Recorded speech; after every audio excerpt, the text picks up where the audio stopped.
Never easy in anything, but I would have thought yesterday was exactly how you wanted to leave this team that's you've been with for a couple of years now. Yeah, to leave Yamaha Europe is a bit of a disappointment for me. You know, they took me away from Honda in British Superbike to World Supersport with Yamaha, and with the factory team there and with the factory team in World Superbike this year, and to go away, as you said, after 2 years here, and but still staying with Yamaha, but going on to better things with MotoGP. It's always a disappointment to leave a team, and such a good team. You know, I've had two years of having teams built around me, which is nice. And no, I'll miss the guys, and I'll miss the way they work. And but you know, onwards and upwards, and I look forward to the new challenge. Talking of that new challenge, I mean, you must be so excited. I go back to the days when I first met you, back when you were just another name in a one-make series, and now you're on the verge of entering the biggest stage there is, on the biggest bike, literally rubbing shoulders with Valentino Rossi and all the rest of it. You must be at least kind of reflective of that, and I know you're good enough for it, and you know you're good enough for it, but it must make you kind of go, wow. Yeah, you know, the way I sit and look at it is, you know, there's 5 guys in that championship that are my heroes, and you know, I've always said there's one dream that I always had, and it was to be on the same grid as Valentino before I ended my career. And I'll get to do that, I suppose, in March next year, and I'm looking forward to the challenge. I'm looking forward to just being in MotoGP. You know, it's the pinnacle of motorcycle racing, and yeah, the championship is a different championship and very hard. But you know, I wouldn't be going there if I didn't want to do well and I didn't have aspirations to be at the front at some point.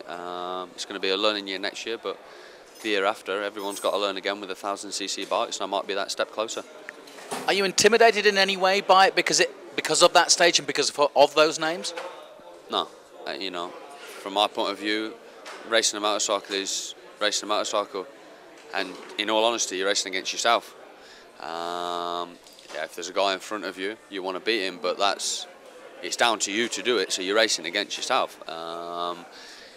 But you know, at the end of the day, I'll go in there with a humble attitude and try and learn as best I can, and do the best job I can. What are your expectations? You're going to Japan to test pretty soon, and obviously you'll watch the rest of the season play out.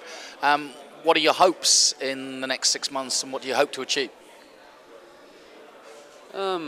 I want to be prepared. You know, I want to go in there as best prepared I've ever been for going into a championship. You know, I think the best prepared when I came in to a championship was with the 600 last year, and it was really, really good. So coming into this year was a little bit different with the Superbike. I had an injury. I've had a shoulder injury all year that I've got to get operated on, and funnily enough, it's the exact injury that Valentino Rossi's got.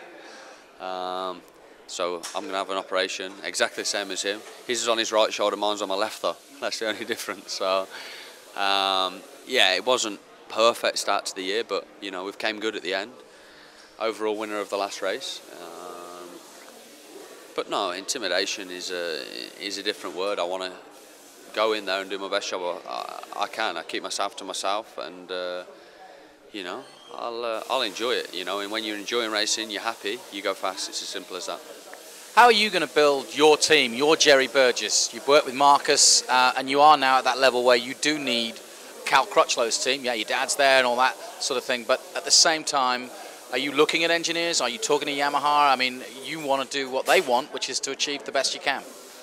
Yeah, you know, there's potentially still an option for me to take Marcus with me. He's been a massive tool in what I've done over the last 2 years, you know, and to not take him with me would be a big disappointment. He's a Yamaha guy now. He has been for 11 years now, so why not take him there, and at least he knows what I'm about and what I can do. So but if I can't take him with me, you know, there's guys in MotoGP, they're there for a reason, and it's because they're good. And you know, I'll have to get used to working with someone else and see how that goes. But I haven't given up on taking Marcus yet, and I won't do. But to build a team around me, you know, I think that's important, because going there, you don't want to be a lone ranger. I know Hervé's a good guy. I know him quite well, and everything about the team seems to be based around the rider, which is fantastic. How do you feel about working with Colin Edwards, another two-time world champion in World Superbikes? Yeah, superb. You know, obviously having James this year, a two-time world champion as well, was good. And then working with Colin next year, I think Colin, you know, I think one of the jobs for Colin is he's been told that he's got to help me. Not help me as in let me have results and stuff like that, just development-wise. And you know, he's been in the game a long time, and he's older than me. He's wiser. He keeps a cool head on his shoulders. He never really crashes the bike anymore, you know, or he never has, you know, and that's just the way he is. And hopefully that'll rub off on me. And we've seen him at the front in MotoGP races before, and if he can push some of that my way and any kind of help, you know, I'm willing to listen. He's going to be a good teammate, I'm sure, and I'm looking forward to working with him as well.